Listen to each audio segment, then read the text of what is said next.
Eh bien, salut tout le monde, c'est Amine Original.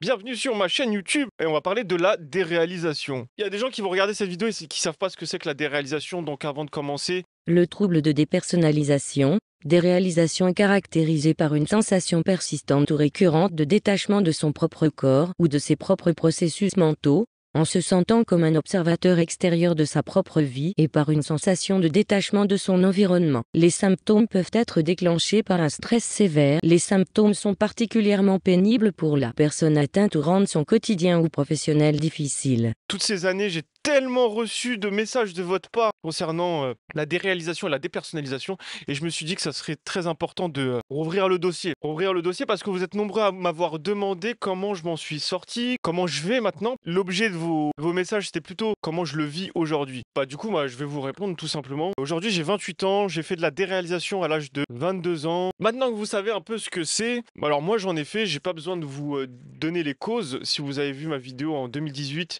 c'est vrai que ça a un peu changé ma vie. Ça l'a un peu bousillé pendant un certain temps. Et ce qui m'a sauvé, c'est que déjà que j'ai appris ce que c'était. J'ai plus besoin maintenant de vous dire comment je me suis reconstruit après ça. Et en fait, c'est très simple, hein. Je suis sorti complètement de la sphère YouTube et, et vraiment, j'ai essayé de me retrouver moi-même, que ça soit intellectuellement ou psychiquement, et pour finir, spirituellement.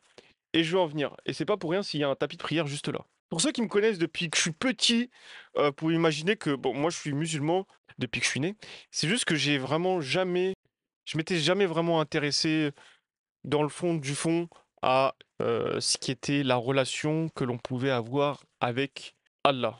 Allah, parce que je parle de relation, parce que je parle pas directement d'islam, parce que moi c'est ça que j'ai vécu, c'est que pour me reconstruire spirituellement après cette crise de déréalisation, et bien 5 ans après, parce que c'est très récent pour moi la pratique de la religion et la pratique de l'islam, c'est très très récent, ça a quelques mois, et ça a complètement changé ma vie. Moi, je veux plus parler d'une relation que j'ai développée, non, que j'ai pas développée, que j'ai une relation qui est naissante en fait, qui a débuté avec Dieu. Et c'est cette relation qui m'a fait m'intéresser à la religion que j'ai depuis que je suis petit, qui est l'islam.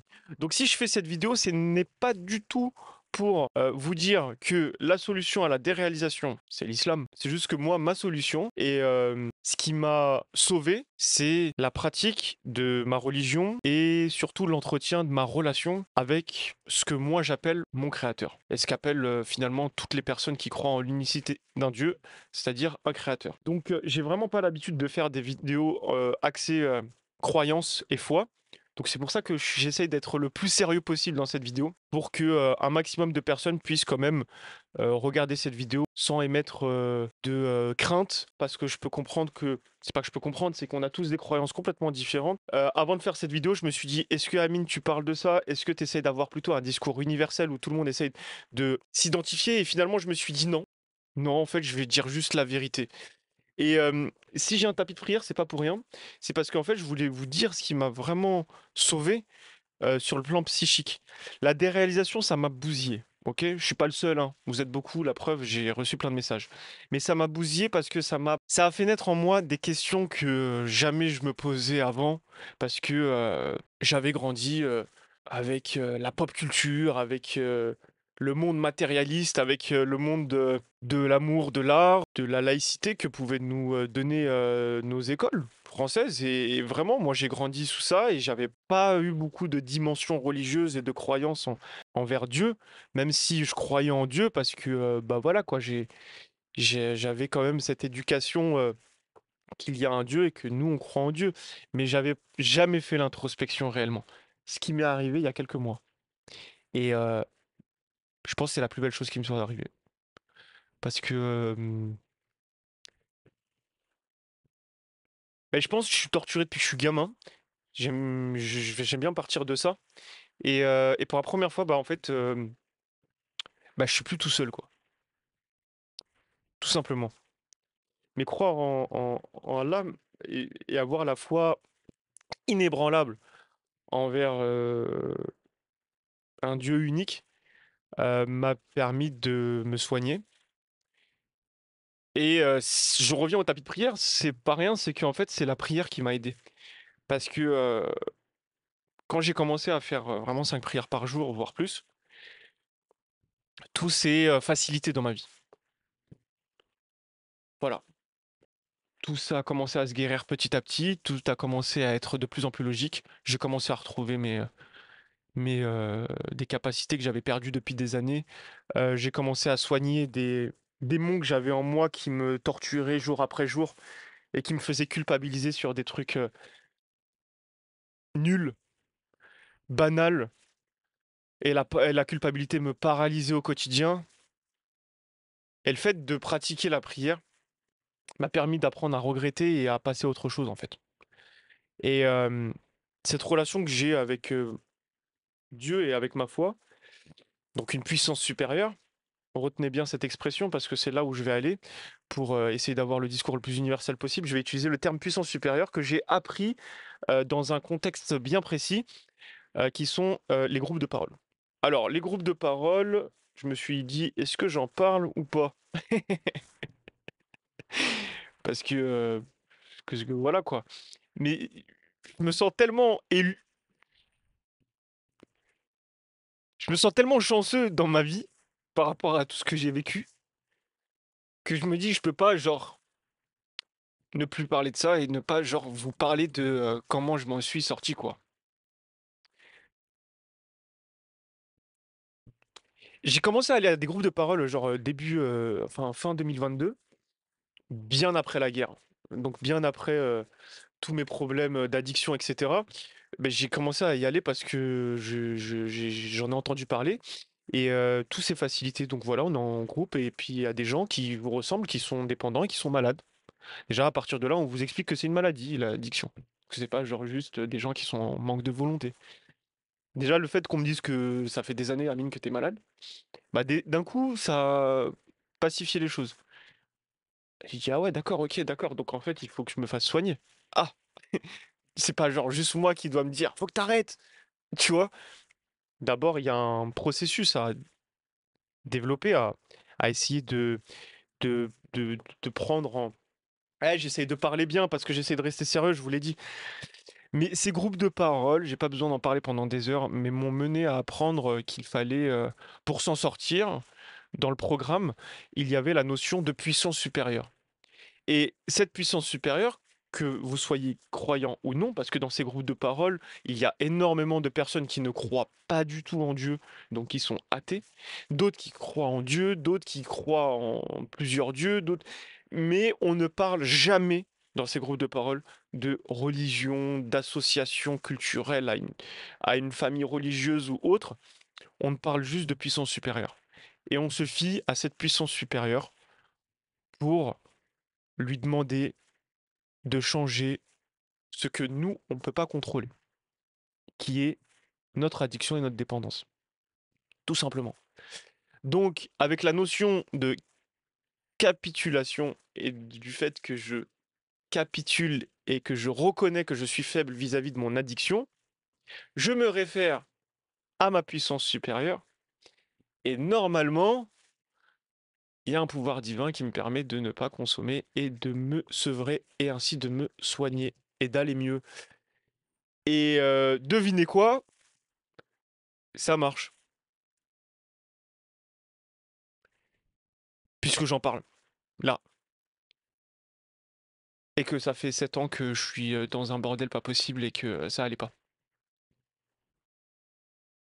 Donc après moult expériences dans ces groupes de parole et l'utilisation du programme de ces groupes de parole, et bah en fait quand j'ai commencé à prier avec ces groupes de parole, ma puissance supérieure, notre puissance supérieure, ben moi je me suis rendu compte qu'en fait j'en ai une. Et c'est là où je me suis rapproché de ma religion, qui est l'islam. Et là j'ai commencé à saisir beaucoup de connaissances autour de la religion, et j'ai commencé à m'y intéresser. Et plus je m'y intéressais, et plus je saisissais la science que m'offrait Allah, ben plus en fait ça allait mieux.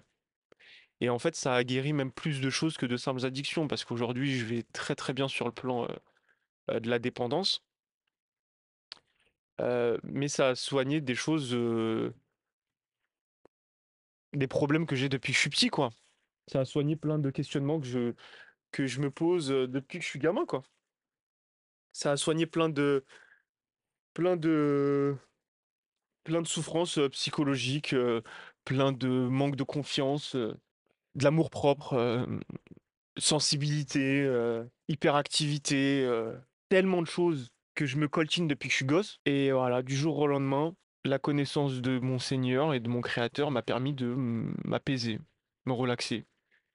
Et donc si je dois revenir à la déréalisation m'avait créé une angoisse gigantesque, c'est le mot, sur le pourquoi on est là. Et à l'époque où je faisais la déréalisation, donc vers 2018, et bah jamais j'ai eu personne autour de moi qui me disait bah il y a Dieu en fait. Et quand là j'ai capté bah, qu'il y a Dieu en fait, bah, j'ai fait bah ouais en fait. Et c'est là où la déréalisation s'est arrêtée. Parce que plus d'angoisse, gra- parce que plus de questionnement. Pourquoi il y a la planète Mars? Pourquoi il y a plein d'étoiles? Pourquoi la Terre elle tourne comme ça? Pourquoi toutes ces angoisses-là se sont complètement dissipées à partir du moment où j'ai commencé à prendre conscience que j'avais la foi et que je croyais en mon Créateur et que je le craignais, que je l'aimais et que j'avais espoir en lui. Donc voilà. Après, on peut parler de Créateur, conscience générale, volonté divine. Pour moi, c'est la même chose. Je veux pas rentrer dans le sujet des familles religieuses, etc. Moi, je suis musulman. Je me t'ai jamais retrouvé avant, la preuve, les tatouages, etc. D'ailleurs, c'est des choses que aujourd'hui je regrette, mais que je ne culpabilise pas de les avoir fait, parce que je regrette d'être passé par là, mais c'était mon ancien moi. Je me cherchais. Moi, c'est pas un exemple, c'est pas des choses qu'il faille faire. Alors que ça, c'est des choses que j'ai voulu faire. Sauf que c'était un autre moi. Et aujourd'hui, il y a un nouveau moi. Donc la seule chose que je voulais parler par rapport à l'islam, et pourquoi je dis que c'est l'islam qui m'a sauvé, c'est parce que c'est réellement ça, moi. C'est que j'ai pas pris l'islam à la légère. Quand j'ai commencé à pratiquer, c'est là où ça allait mieux. Donc j'ai commencé à lire beaucoup, j'ai commencé à écouter beaucoup de podcasts, beaucoup de sciences autour de l'islam et autour des prophètes, donc Jésus, Moïse, Mohammed. Et ça m'a fait énormément de bien. Et aussi, qui est Dieu? Ça, c'est ça qui m'a fait le plus de bien, qui est Allah. Et on ne sait pas qui est Allah, mais on apprend à le savoir, et moi j'apprends à le connaître tous les jours, et ça me fait tellement de bien. Donc si je mets ce petit tapis-là à ma gauche, je précise bien à ma gauche, parce que c'est la prière qui m'a sauvé. Je sais pas quoi dire d'autre. C'est qu'un témoignage, hein. Prenez-le comme un témoignage. Ma- J'aimerais finir sur un truc parce que c'est vraiment moi les groupes de parole qui m'ont aidé. Avoir un parrain, suivre un programme avec lui, démarrer des étapes, écrire, faire de la littérature. Tout ce programme-là qui est lié au groupe de parole, qui n'est pas du tout un truc religieux, sectaire, c'est pour tout le monde. C'est juste pour des gens qui ne peuvent. C'est appeler le numéro que j'ai mis dans la description si ça va pas. Faites-moi confiance. C'est tout. C'est pour ça que je fais cette vidéo. Je sais même pas si je vais la monter, tout ça, mais faites-moi confiance. Et faites-moi confiance, c'est tout. Voilà. Ok? Ça marche. Mmh. Ça marche. Moi, j'y croyais plus, hein. Quand tu te rends compte que t'es pas tout seul, c'est là qu'il y a un truc qui se passe. Mais avant, il faut appeler. Il faut appeler, il faut aller au groupe. Il faut essayer. Donc voilà, il y a un numéro qui est dans la description. C'est la dernière fois que je le dis. Appelez-le. Voilà, moi c'est ce qui m'a sauvé. Je pense que cette vidéo va servir à beaucoup de gens. J'espère. C'est pour ça que je la fais. Sinon, franchement, je me suis posé tellement la question de la faire ou pas. J'avais besoin de vous parler de la religion pour vous montrer en fait le processus de rétablissement.